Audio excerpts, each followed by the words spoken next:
Okay, looks like we are live.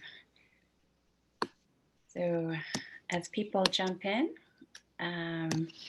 just want to welcome all of you for joining us here at 7:30 Korea time. And it's very early here in America, especially on the West Coast, but we are all just very excited to be here with you and to spend this time with you. So welcome to Tuesday Talks. My name is Jung Rock and I'm with Initial View. Tuesday Talks에 오신 것을 환영합니다. 오늘도 바쁘신 중에 우리와 함께 해주셔서 감사합니다. Today we will be talking about residential universities and the liberal arts experience, and I'm delighted to be here with my wonderful colleagues, directors of Pomona, Adam Sapp, and Director Wesleyan Chandra. So just excited to be talking with these two wonderful people, and they have a wealth of experience to share with you about the liberal arts experience, but also beyond, because they're very experienced professionals in higher ed. So we will try to spend more time in question and answer today. We will try our best. So as always, please go ahead and ask your questions in that Q&A box. If you're joining us from YouTube, we welcome you, and please also use that chat box and it will be relayed to our panelists today. So without further ado, I am going to hand it over to Chandra. Good morning, Adam and Jungrak. Good evening. My name is Chandra Jostakoven, and I'm the Director of Admission at Wesleyan University. And we recognize that many of you have sat in on the Tuesday Talks, and we're thrilled that you're able to join us today. So we just wanted to start off our presentation with a brief foundation and primer on the liberal arts for those of you who've sat in on some of these sessions, but for those of you that might be new, we wanted to make sure you have that foundation. And I think there's a little bit of confusion regarding the liberal arts, particularly if you literally translate it. It sounds like a political ideology that likes to perform theater, when in fact you probably should just think of it liberal in terms of broad and arts as a body of knowledge. And so typically when we refer to the liberal arts colleges, we're referring to small residential undergraduate focused institutions where professors teach, collaborate, and also advise students. And the liberal arts curriculum is designed to be a broad curriculum and really aimed at educating and developing the whole person. So how do we do that more in depth? So we like to describe it as you get the breadth of the curriculum and then later on focus in on the depth.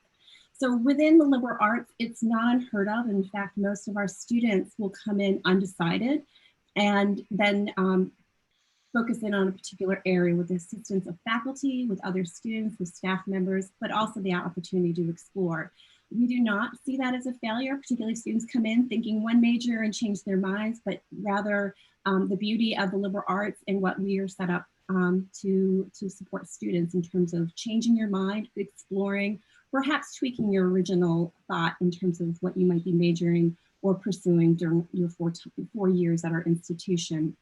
Again, it allows you time to explore, consider different interests and directions, and to think exactly what you may want to do right now. Puts a lot of pressure on students, and we do provide that time for students. You're experiencing this now of taking coursework across the disciplines within your high school. So in a way, you're pursuing the liberal arts curriculum. We know that you know how to read, write, speak, and think, but we're going to hone in and fine tune those skills while you're at our institutions.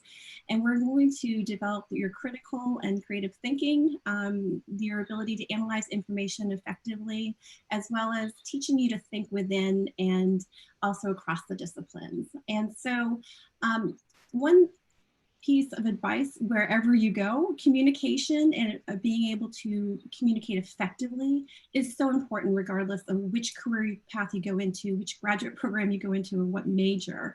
And we're going to develop those skills and really focus in on that. So writing, all of the liberal arts writing intensive. So if you think you can get away with not writing and be a math major, probably the liberal arts and that approach is not the best decision for you because you will be writing and writing quite a bit. But we also have great support networks and systems to help you develop those skills. And whether you're ELL, English language learner, or native to the language for which you're pursuing the liberal arts, we know that good writing, good, strong, effective writing develops over time, and we're happy to help you with that. In the day and age for which specialization and the focus on the career seems to be the highlight, I can't tell you how many gatherings I attend where I will hear someone ask a young adult, what do you want to major in? What do you want to do for a career? We're kind of flipping that. We're not preparing you for one career in the liberal arts, but rather preparing you for many different careers. And we know that the average adult in their work lifetime will have anywhere from 5 to 7 careers. And we're preparing you not only for the careers of today, but the careers of tomorrow. And I also want to point out that it's interesting that many of our institutions, if you go to liberal arts colleges and see where students go after college, many of them are going into business finance, they're going into engineering STEM, they're going into communications marketing or education. And these are areas for which aren't oftentimes a major at these institutions, yet the liberal arts provides that foundation and background so that students can go into a variety of different areas when they graduate. In developing as a whole person, we believe that within the liberal arts, that education is not a process, but rather an experience for which will introduce you to new ideas, concepts, challenge your current understanding of yourself and others, of the world, push you a bit outside your comfort zone, and allow you to grow intellectually and personally. And so now that I've framed the philosophy and a little bit of the definition, I'd like to turn the mic over, or the platform over, to my colleague, Adam. Thank you, Chandra. This is so important, and Chandra really set this up well, because I think what happens with liberal arts institutions is that there is a set of values, there is a philosophy that guides the education. We do it all a little differently, and that's why there are so many liberal arts institutions in the United States, but we are committed to this education of the whole person. And this includes classroom-based education and non-classroom-based education. And so I want to take a few minutes here, and we have a couple of slides that illustrate this pretty well. And the first is to talk really directly about what happens in the classroom and how is it different. And, you know, the American writer Maya Angelou has a great quote that she often is, or there's a great line that she gave in an interview that's often quoted. And it says, do the best until you know better. And then when you know better, do better. And I think that sums up the liberal arts in so many ways. You are hardworking, engaged, bright high school students. You're in a secondary school curriculum that is challenging you. Maybe you're in a traditional Korean curriculum, or perhaps you are in an IB curriculum or an American style AP curriculum, or maybe you're at a French lycée, or you're in some other rigorous curriculum where you're really engaging knowledge. And most of the time, you come away from the weeks and the semesters having learned more. And when you know more and you know better, then you do differently and you do better. And I think when you are at a liberal arts institution, you will have those kinds of moments every day. And the classroom is the platform where that begins. We intentionally design small classes. Most of us, you will see, have small student to faculty, low student to faculty ratios and small class sizes. We intentionally staff our classes with incredible faculty who are both teachers and scholars. And so you can count on the faculty in classes, both knowing how to teach, but also knowing what the research body is around a particular discipline. Oftentimes there are not teaching assistants at liberal arts institutions, and they will boast full PhD professors or professors faculty with terminal degrees. Those professors will usually be hosting things like office hours, which are essentially times where students can have an appointment with the teacher to be able to go over material in class or to preview material in class that might be coming up on the syllabus. Oftentimes you will have mentorship cohorts, so little groups of people who get together and kind of mentor each other, maybe inside of an academic department, maybe all the chemistry majors, or maybe all of the economics majors. Other times you might have centers on campus that support the learning, so writing centers or quantitative skill centers that act as resources for you. And really the whole idea of the classroom experience is that it's personalized, it's rigorous, it's incredibly deep in its content, and it allows you to take multiple courses over the course of a semester. So some liberal arts colleges are set up where you take one or two courses at a time, but most liberal arts colleges are set up where you might take four courses or maybe even five courses at a time. So for many of you in a current high school in Korea, you may have more classes than that actually in your day, but you are giving a little less time to them. Over the course of a week in an intense, rigorous liberal arts education, you can count on anywhere from 45 to 50 hours of academic work a week. And a fraction of that is going to be inside of class. You're going to have some class time, then you have some study time, some mentorship time, you have time with faculty, and then you have, of course, learning on your own. All of those things sort of combine to really intensify the learning experience. The other piece of it that's really important is that the curriculum goes well beyond anything you've ever experienced in high school. So, for example, very few high school students, secondary school students, will have taken anthropology, for example. Very few may have engaged psychology very deeply. You might take a class, but we have an entire academic department. You will learn the differences between things like pure maths and applied maths. Or perhaps you'll learn integrated science. So you'll learn how physics and chemistry and biology talk to each other in an integrated science program, because we're really trying to push connections, force connections, so that you can learn across disciplines. And that becomes really central in the next slide, because one of the things that we believe as well is that not all learning happens inside of a classroom. In fact, you could probably argue that a slight majority of the learning happens outside of the classroom.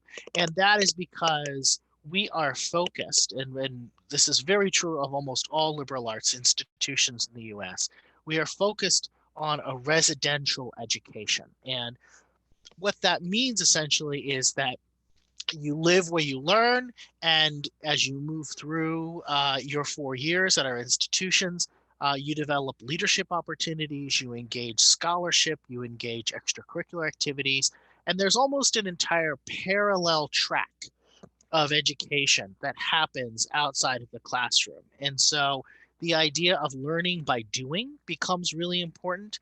The focus is on educating the other side of you, the physical side, the emotional side, perhaps maybe even the career-oriented side. We'll talk more about that in our individual presentations.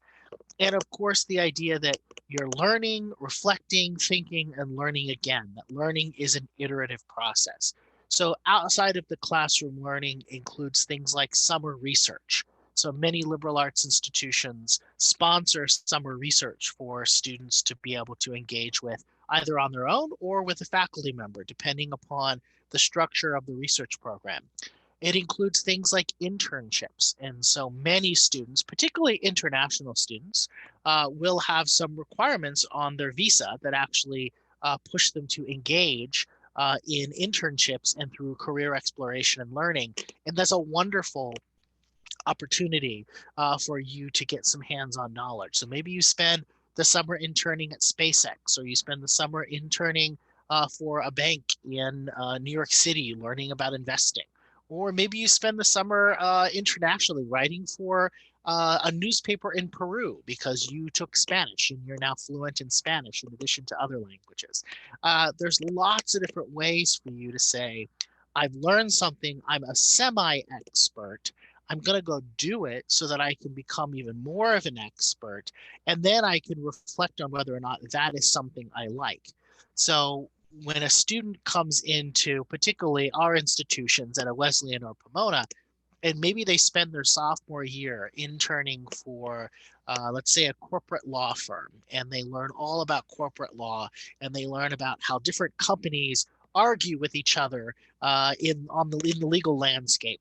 And they realize over the course of a summer, I really like the law, but I hate corporate law. That feels really boring to me. What I really want to do is international human rights law. And so maybe you actually picked the right field, but you picked the wrong subfield. And so maybe the following summer you do another internship in the law, but you do it at an international justice center in London, working on issues of equity and access in Europe, for example. So I think one of the things that becomes so interesting at liberal arts colleges is you have permission to learn something and then not pursue it. You have permission to learn something, love it, and pursue it deeply. And you realize that learning is, in fact, a really, really interesting conversation that you're having over the course of a lifetime. It's a little bit cliche, but I think it's true.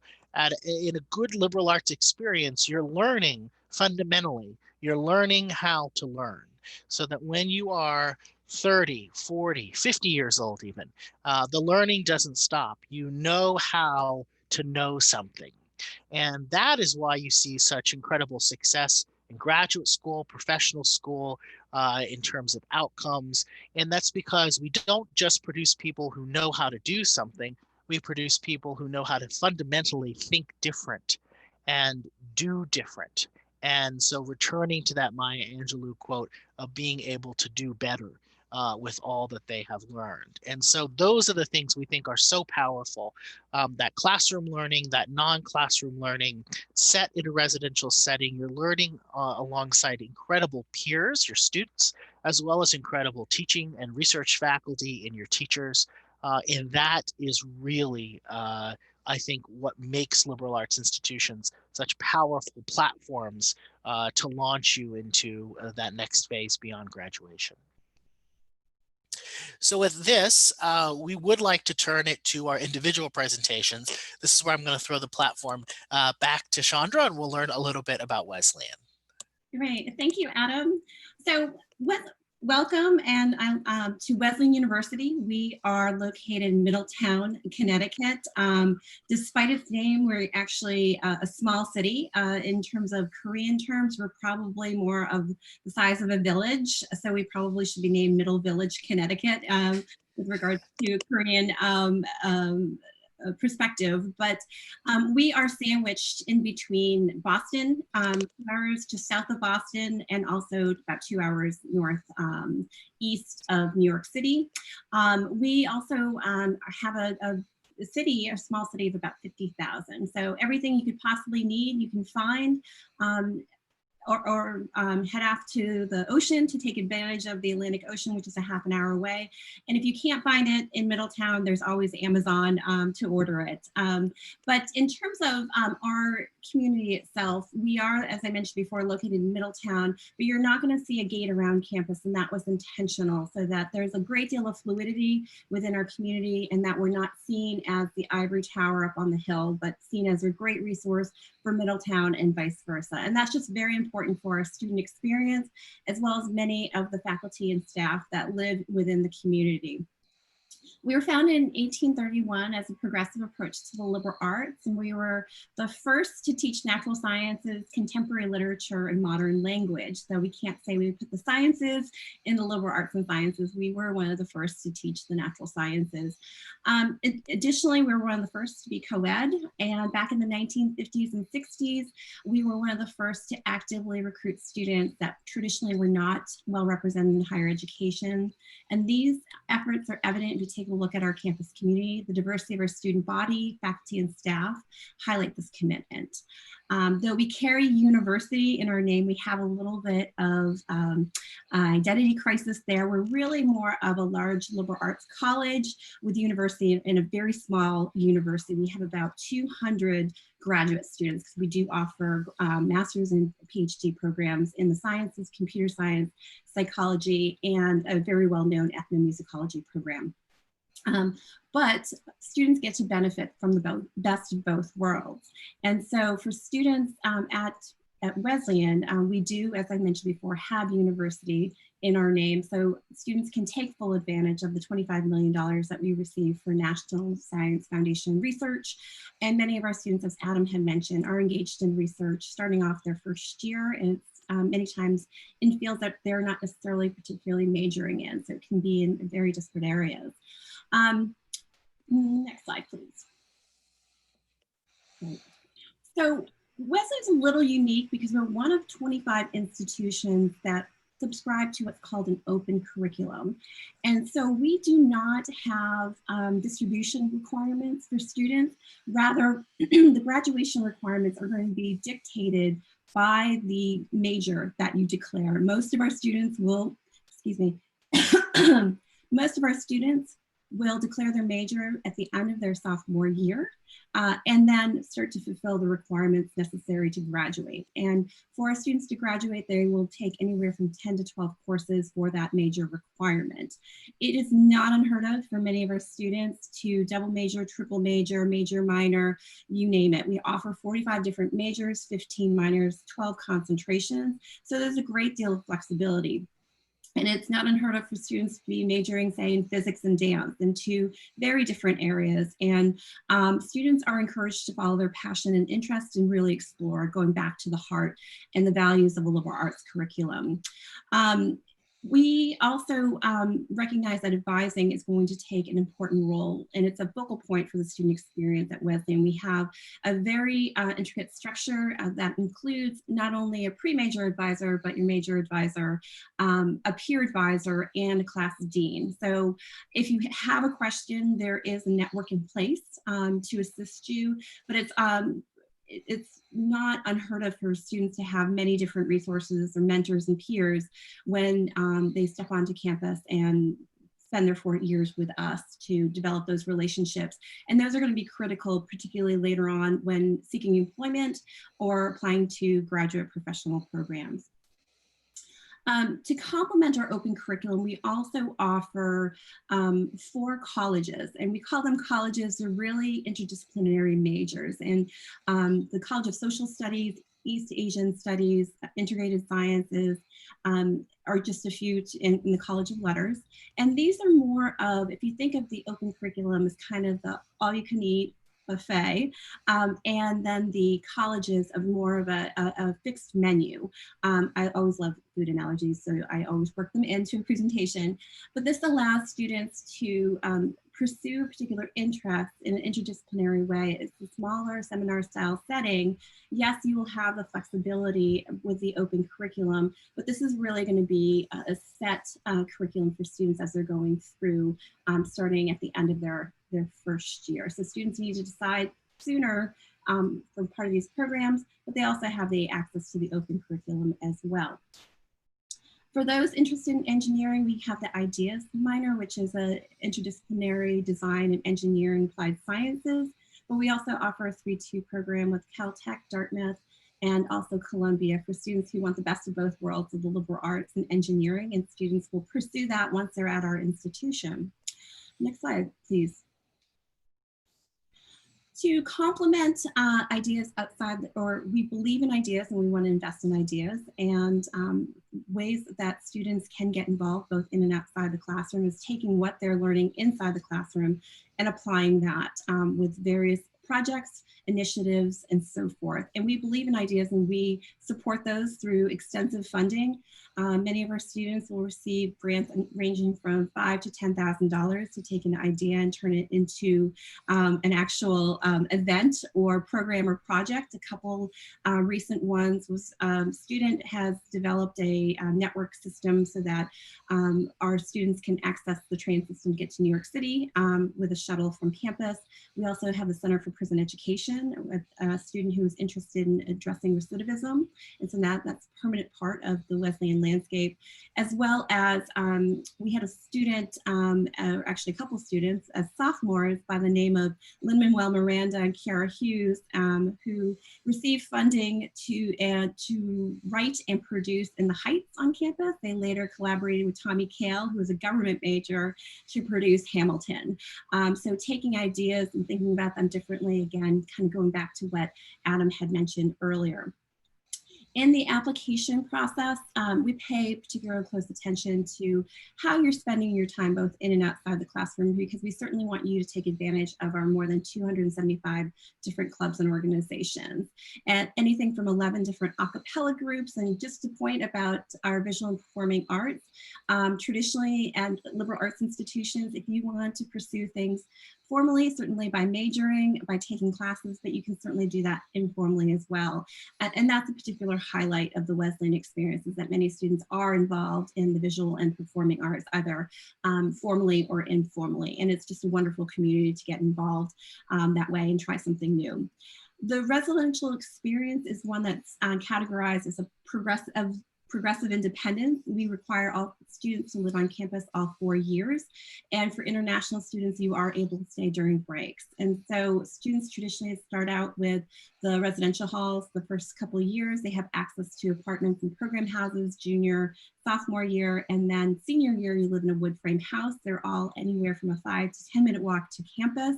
And you gain a little bit more independence and start to learn about life beyond Wesleyan and understanding living within a community and what that means, and living with others in a house and what that means. It's safe, it is clean, at least for the first couple of weeks. Again, progressive independence, you're on your own. You gotta learn how to clean your room. If you're not doing that now, please do. Just a little a shout out from your parents. But again, the residential experience is a signature part of the Wesleyan experience, and one for which we're very proud that we are able to offer the wonderful facilities as well as opportunities and experience for our students. I mentioned before, after West, that many of our students go into fields that are not majors that are offered at our institutions. There are also many of them who are going into top graduate programs as well as professional programs. And typically for our graduates that go directly into a career, within 5 years, about 80% are going on to further their degree. Wesleyan offers need-based financial aid. Nearly 50% of our students are on some form of financial aid. One caveat or one exception to that is we do offer the Freeman Scholarship, and this is awarded to a student from one of our 11 different Freeman Scholar countries in Southeast and also in Asia, and Korea happens to be one of them. So it's a full tuition merit scholarship, and more information is available online regarding the Freeman Scholarship. But I do want to share that this has been available or in operation for decades, and we have over 300 alums as part of this wonderful network. So with that, thank you for learning a little bit more about Wesleyan. I'd love to turn it over to Adam.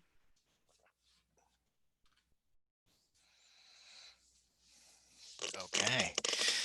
Fantastic. So, like I said earlier, my name is Adam Sapp. I'm the Director of Admission at Pomona College. I wanted to start with this slide because I think it really sets the stage pretty well, both geographically. We are located in the great state of California. LAX is our neighborhood airport. That is pretty accessible, particularly to Seoul. If you are making that flight, you're going to fly to LA, which is the second largest city in the United States. Los Angeles County has about 10 million people in it. LA, the city, has about 4 million people in it. We are on the eastern side of Los Angeles County, in the city of Claremont. It's about 35,000 large. It's very much a college town. So if you are in Claremont and you go west, obviously you hit the beaches, you hit Santa Monica and Venice, or the beaches of Orange County or San Diego. So we do have access to that. It's about an hour away. If you go east, you have nature. And so you have the Joshua Tree National Park. You have Yosemite, a very famous national park. If you drive, it's about a day's drive. You can make it up to San Francisco, which is pretty far, but obviously still an important critical city in the state of California. And we're about 3 hours from Las Vegas. So there's lots of different ways for you to think about, what do I do on my weekends? Do I want to experience nature? Do I want to be at the beach? Do I want to be, maybe do I want to ski? Lots of different ways to take weekend trips. But the reality is you're going to be on campus most of the time because, as Chandra talked about, with Wesleyan's residential community, Pomona is very similar. We do guarantee housing for all 4 years. We expect you to live on campus, and students do live on campus. One of the beauties of Pomona is that we are not alone in the city of Claremont. We are part of what's called the 5 colleges, the Claremont colleges, or as students refer to it, usually the 5 C's. So we are one of the C's. Pomona is the oldest member of the Claremont colleges, the founding member of the Claremont colleges. But you may have heard of our sister schools in Claremont Mechanic College, Scripps College, Harvey Mudd College, and Pitzer College. And together we form the Claremont colleges. The concept is very simple. You attend one school, but you can take classes at any of the schools. You live at one school, but you can participate in extracurricular activities at any of the schools. So we have at Pomona about 1,600 students. At the Claremont colleges, about 6,000 total students. At Pomona, we offer 600 courses every year. Within the consortium, you have access to about 2,500 courses. We have lots of different dining halls that you can eat in. So if you want to eat lunch at Pitzer and breakfast at Scripps, you can do that. If you want to participate in an extracurricular organization, it often will include students from multiple schools. Some of our majors are even designed in order for you to move across schools in order to take classes. So things like religious studies or anthropology, for example. Other times, entire majors are at other schools. And so if you were a, let's say, economics and Italian double major, you would do your economics major at Pomona and your Italian major at Scripps. You'd still graduate with a degree from Pomona, but you wouldn't have taken any of your Italian courses at Pomona. So many different ways to make interesting combinations across the Claremont colleges. And in the next slide, we'll learn also then a little bit more just about Pomona itself. As I said earlier, founded in 1887 as the founding member of the Claremont colleges, just over 1,600 students. Our 48 majors divide knowledge into 4 areas: the arts and humanities, the natural sciences, the social sciences, and interdisciplinary studies. And interdisciplinary studies are a collection of majors where the integration has been essentially curated for you.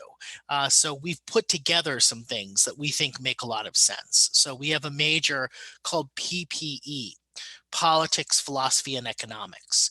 You do 1 year of politics, 1 year of philosophy, 1 year of economics. You leave with a single degree, but you've studied all 3 in depth.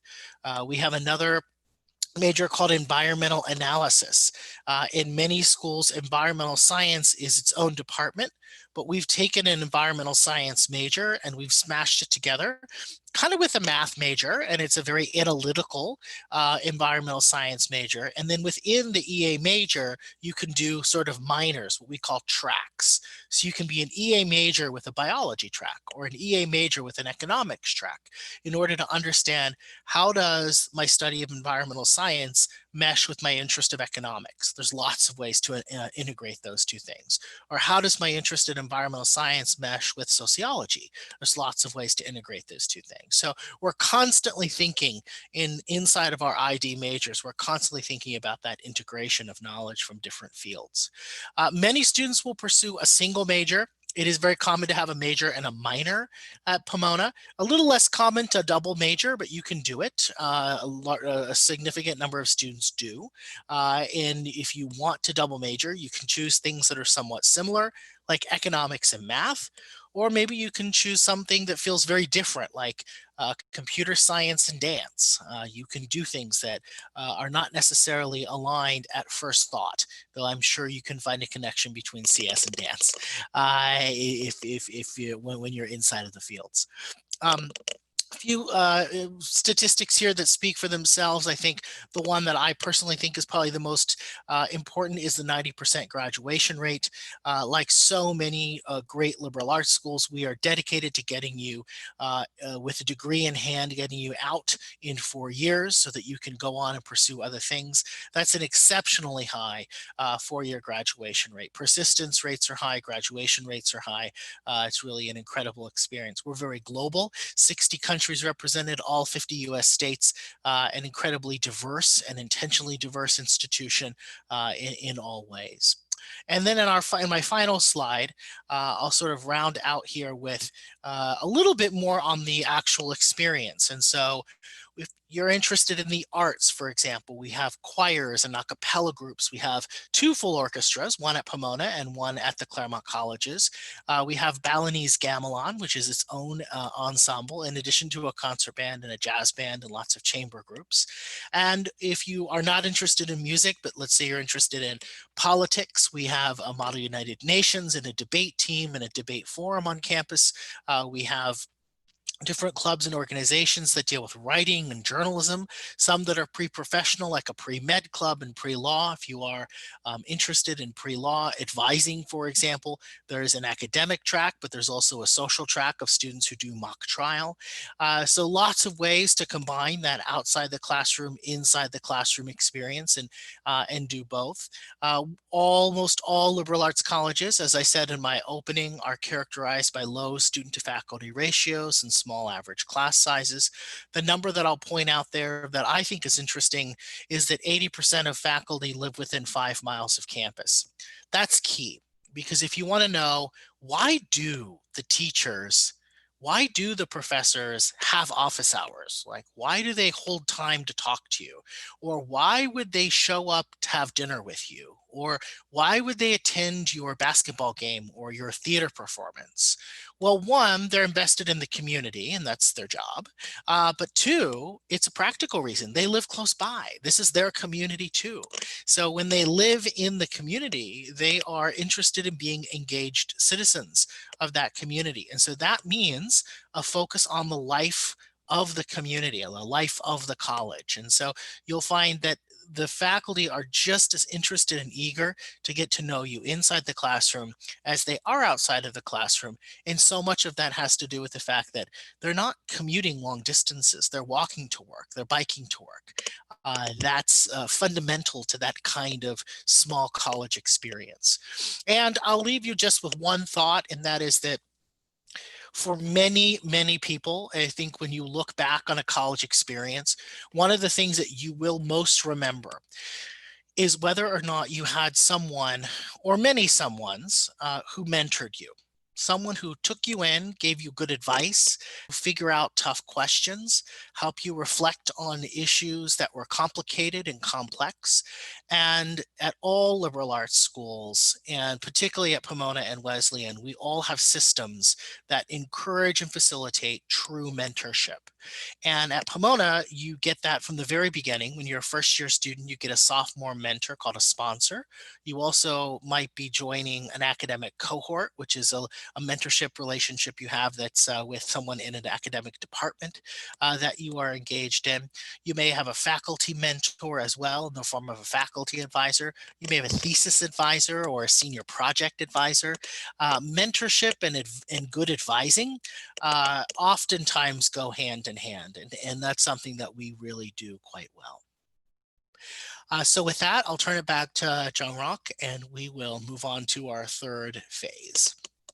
Wonderful. Thank you so much. This has been a really great discussion so far about just all the things that one can get from a liberal arts college. And I love the quote of learning how to learn, and tying that in with what Chandra said about how, interestingly, a lot of students will perhaps not major in the finance or business, what you would typically think would need to happen in order to get a job in that field, but how a lot of liberal arts graduates actually go into that field and really do well in those fields. So there is a question in regards to the outcome of a liberal arts education, especially in Wesleyan and Pomona. So if you wouldn't mind just speaking a little bit more to that connection of how maybe you don't necessarily need to major in it, or maybe you do, and how students fare after they graduate from college, and if you have any specific examples of the type of employment that your students go into. I'll start and then I'll throw it to Chandra. I think that the first thing I would say is that it's very clear that young people today are not leaving college and moving into a career. They are leaving college and they are starting perhaps down their first career path, or getting a first job that might lead to a second job inside of a profession. But oftentimes they are, over the course of their lifetime, career hopping, job hopping, multiple companies, perhaps multiple careers.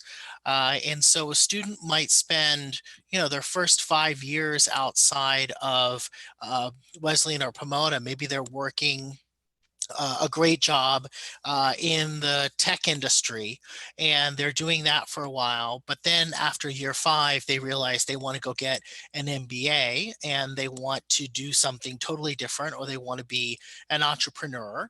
And so after 5 years in Silicon Valley, they go get their 2-year business degree, and then they discover something interesting and new in business school, and they move into the world of innovation that has very little to do with their previous job in the tech industry, but has something else to do with another passion, maybe helping nonprofits receive funding and get founded by working for a nonprofit angel investor or something. And I think one of the things that happens is, and this feels hard to understand when you are trying to draw a straight line between a major and a career. But one of the things that happens that you'll see is very typical of our graduates is that they think they know what they want to do, and they often have the skills to do it. But because they're intensely curious and they're around peers who are constantly kind of pushing them to think about different things, they often find themselves bored after a little while. They're successful, they're engaged, but they're driven and they're curious and they want to do better. And so that drives them sometimes to get more education, sometimes to hop into a different career. And so whether they go from tech to education to finance to law, or they take some other path, you can rest assured the outcomes piece will almost always be there, but it doesn't necessarily look like a straight line between graduation day and what you're doing 30 years later. That's just impossible to predict for almost all liberal arts grads. Chandra? Yes, and thank you, Adam. And I love hearing stories from our alums. And I know that Adam has his examples of, it's not a direct line, as Adam said, but really interesting circuitous route to get there. And they're not done yet. And they're continuing to think creatively outside the box and thinking about the future. And, I think about if you were told you can only read one type of genre of book and that's all you can read, how boring life would be, because there's so much great literature out there to explore, and see that as one of the benefits of a liberal arts curriculum, and we're preparing you for many different opportunities and options. And a couple examples I actually don't have the alum's name, but we had a student in the late 90s who was a music major at West, graduated as a music major, went on to Columbia for law school and studied environmental law, and now is representing countries most exploited by climate change at The Hague. And so she's fighting for the rights, and also for various countries, and thinking about things from environmental impact to population to thinking about politics and so forth. And that's ever evolving. And I think another point that we want to bring up is that liberal arts teaches through the residential campus, not only inside the classroom, but outside, how to be a leader and how to be an ethical leader. And so you're going to hear social justice, you're going to hear about change agents, but ask the question, what are your graduates doing now? And it's infused in our curriculum, and many of our alums are involved in terms of their careers for which has a hint or a flavor of that social justice, or they are making change and feel compelled to do so. Another example is Jenno Topping. She was a College of Letters major, which is an interdisciplinary approach, one of our colleges at Wesleyan. She now leads Chair in Entertainment, and Wesleyan is known for our film studies program. It's a particularly popular program. We have a professor that's considered the professor of Hollywood at Wesleyan. However, she didn't study film, and she, as I mentioned before, studied in an interdisciplinary way, and she's now one of the few female leaders in the entertainment industry. So she understands the business of entertainment, she understands the politics of entertainment, and she is leading in that area and field. So encourage you to check out our various websites, to reach out to perhaps students that you know at our institutions. We all have opportunities for you to reach out to ambassadors to understand what they're doing, what is important to them, maybe why they chose our institutions. And that will help you understand a little bit about that it's okay to veer away from focusing on one major, one career, but rather being open to many different options as you're hearing students relate some of their stories. Wonderful. Just maybe a follow-up question in regards to just trying to understand, especially maybe for the parents out there, where maybe in our generation and older, it was a lot more linear of a line, especially if you didn't go to liberal arts, having a liberal arts education.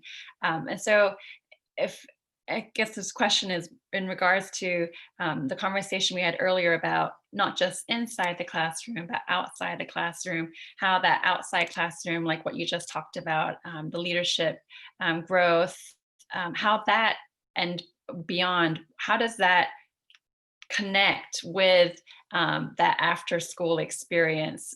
What kind of things are you seeing? How students are growing? How is community formed? How is that actually helping students grow? I think some of the questions that maybe parents are having is like, well, if our child wants to be in this type of person, well, they need to learn that. But we're obviously in a very different age now where you can get a lot of the knowledge on the internet very quickly. And so, just if you could speak to maybe more of the outside classroom experience and how that relates to the type of society contributors that you're seeing. Classic moment of Zoom era. I was on mute. Yeah, I mean, I would start off by saying information is not understanding. And that you can get a lot of information out there on the internet, but that doesn't mean that it's sent to you in a way that you understand it or that you can digest it. And I think one of the things that is important to understand about how we're fundamentally different is that the way in which you not only receive information, but that you have a process of making it make sense, of the coherence making factor, and understanding the context of that information, understanding the usefulness of that information. That's really something that we take a lot of pride in helping our students understand over the course of their 4 years. But we also know the classroom is not the only place to do that. And so internships, research, engagement with alumni, engagement with professionals in the field, the opportunity to learn from those who know more than you outside of the classroom. That to us would be considered network making. You're creating a network. You're creating an in-group that you can lean on later if you need that job whenever you are out of school, or you need a reference whenever you're out of school. That those networks actually become really important. And so oftentimes you have networks within your academic department, within your college, and then when you move on to that job, you have the job network, and when you move into the graduate school, you have the graduate school network. And so you accumulate these networks, but you learn how to develop networks. You learn how to develop these sort of groups of people that you surround yourself with that kind of help you get to that next stage. You learn how to cultivate those at places like Wesleyan and Pomona, and that becomes really important because they might not be enormous but in size, but they are quite enormous in impact. And so don't assume that just because a network is small that it is less important. In fact, some of the smallest networks in the world have been responsible for some of the biggest things. And I would argue that at our institutions, we help you understand that it's not necessarily how many you know, it's who you know. That will help you develop that network. It's also what you personally know. No one is going to hire you if you don't know how to do something. That's not what we're suggesting, but it's the balance between your talent and the opportunities that can be created in the networks that you cultivate that I think is quite powerful. Chandra, would you add? I'm talking in some vagaries. I don't mean to do that, but. Oh, no, and you set the landscape up perfectly. I think there's this, as Adam had mentioned before, networking.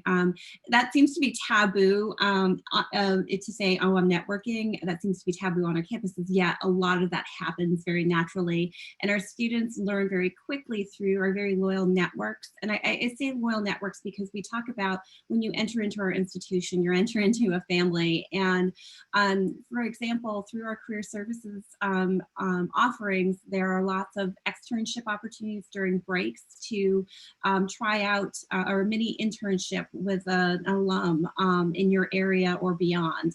And our students are very comfortable picking up the phone and talking to a complete stranger. And I think that is very impressive. I know at that age, for me, that would have been terrifying.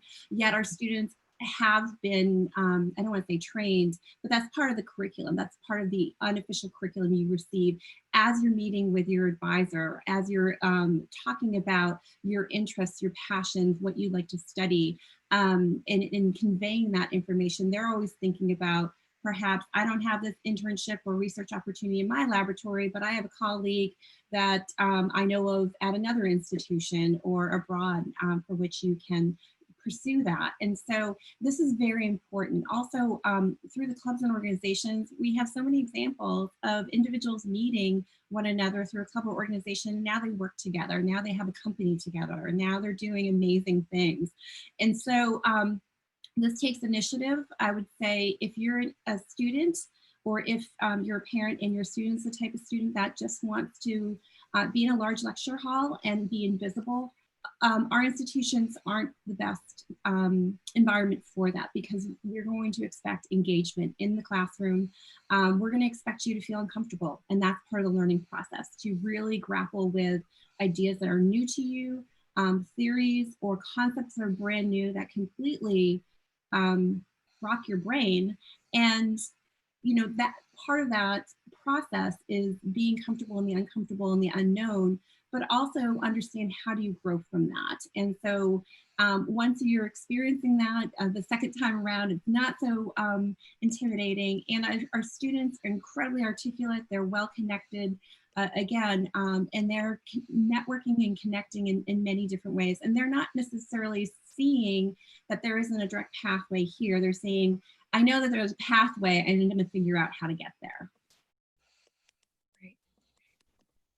Wonderful. To shift gears just a little bit, maybe we can have the last question, or maybe if there are another one, we can see if we have time to um, stick it in. But a question in regards to, and this has been around for other Tuesday talks, about extracurricular activities and what one should pursue, and also what you're looking for. This is kind of related to what was previously said about how there are lots of clubs on campus, very active members. So how does, maybe you could take whatever angle you want, but how does one know that they are a good fit for one of your institutions? And also, how does, is there something that you're particularly looking for in their extracurricular list? Yeah, what is something that students should be aware of as they apply to your colleges? Sure. Yeah, I can start. So my initial reaction to that is that there's an answer to that, and then there is an answer in the COVID era to that. And so let me sort of give two half answers. The first is that anytime we're talking about extracurricular activities, we're really talking about all of the things that you do outside of the classroom. Some of you, for some of you, that's going to mean very traditional things. So you are playing a sport, or you are in mock trial or Model United Nations, or you are in a club or activity, maybe a political club, or maybe you are interested in learning languages and you're in a language club, or you're in a culture club. Those are very traditional extracurricular activities. They're usually affiliated with the high school, or sometimes with your community, and that's great. Some of you may be really interested in community service. That's also great. But others of you, maybe you are going home after school to take care of a sibling. Maybe you are working a part-time job because mom and dad really need you to do that in your household. Maybe you are spending every weekend with your grandparents because your family really values that family time, and you are engaging with your family on the weekends, and you don't have time to give to a lot of extracurricular activities because you've got your school studies. And so one of the things that I would say firstly is that extracurricular activities, we take a very broad view in the definition of what that means. Now, the caveat is we're at a moment where it's probably not strongly encouraged that you hang out with your grandparents a lot. It's probably not strongly encouraged that you're in lots of clubs and meetings with lots of other people if you don't know where they've been. And so one of the things that is definitely changing is the idea that extracurricular activities don't necessarily mean leading lots of people. That's kind of what it used to mean, is like, do you have a leadership role in this club or organization? It's less of that now. It's more about how are you still taking your passions and interests and connecting them to things outside of the classroom. For some of you, that may mean more academic extracurricular activities, more solo extracurricular activities. For some of you, that will mean that the extracurricular activity has very easily transferred into a Zoom world or into an online world. For some, that has not. So I don't expect folks to come in with 4 straight years of soccer playing, for example. That might not be something that was able to be continued, and that's okay. And so much of this will have to be around telling us the truth, what happened, what was the impact of COVID in your high school. And part of it will be, we hope that it didn't reduce your extracurricular life to zero. There were probably some things that were able to be maintained. So tell us what was able to be maintained.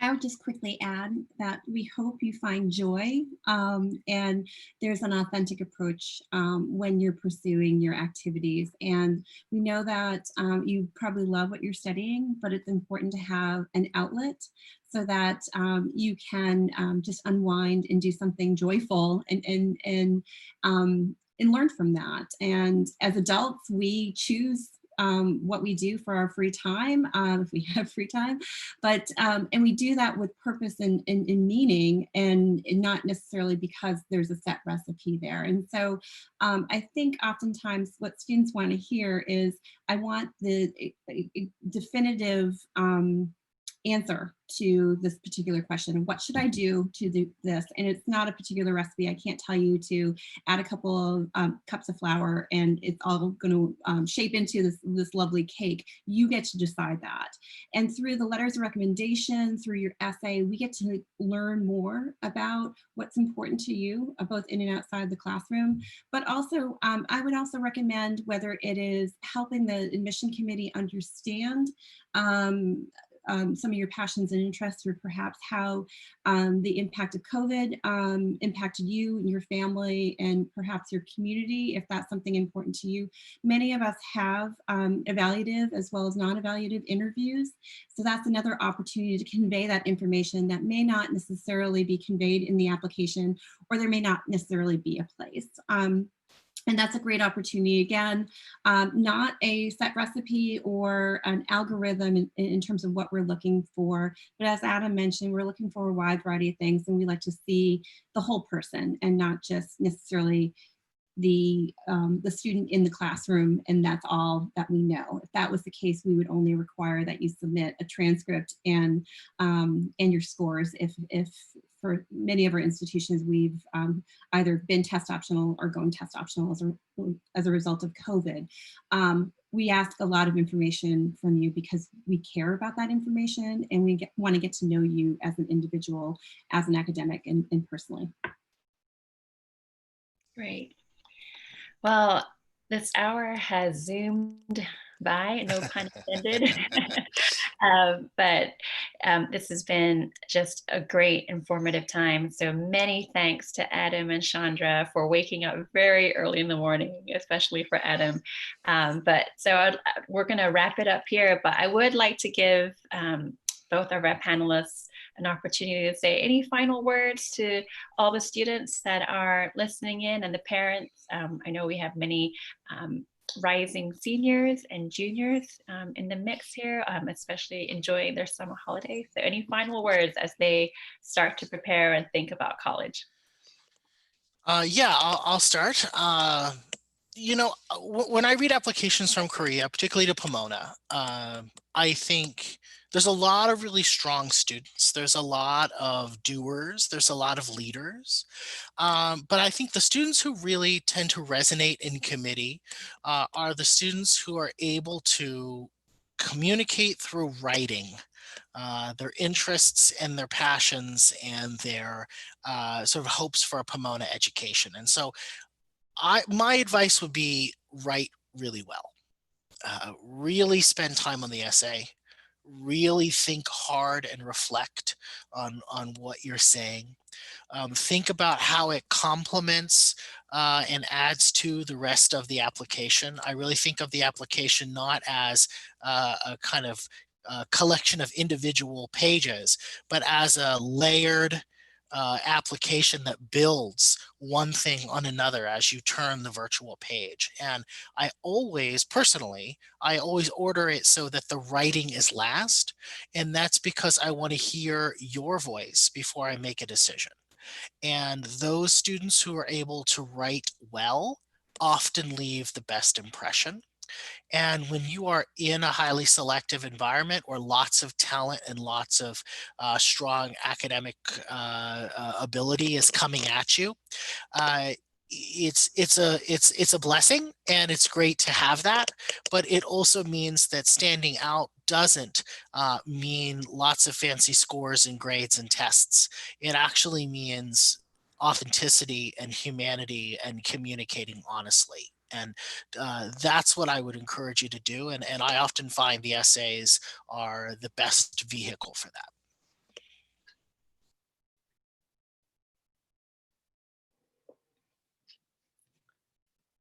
Chandra, you're on mute. Thank you. There you go. There you go. I'm going to put my counseling hat on and say this is a great opportunity to reflect about what it is about your current educational environment that works well for you and what you're looking for in your next educational community. And in the US alone, thousands of institutions and very different approaches, and how we approach the curriculum is very different.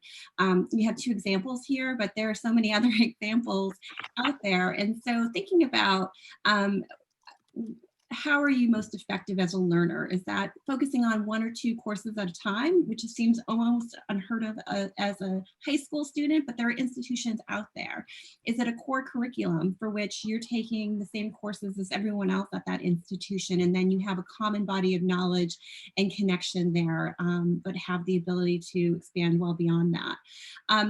So the stressful process isn't the application and waiting for the decision to come back, it's that decision-making process. You're gonna have a lot of great options. So spending some time to reflect now and looking at institutions that seem to be a good fit and match for what you're looking for will likely translate into a good fit and match as we're reviewing your application. Great. Well, thank you everyone for joining us today. 우리와 함께 시간 보내주셔서 너무나 감사합니다. 그리고 다음 주에 또 뵙겠습니다. We'll meet you again next week for our final Tuesday talks before we take a summer break. So thank you once again. Many thanks to Adam and Chandra, and we will continue the conversation. 안녕히 가세요. Bye.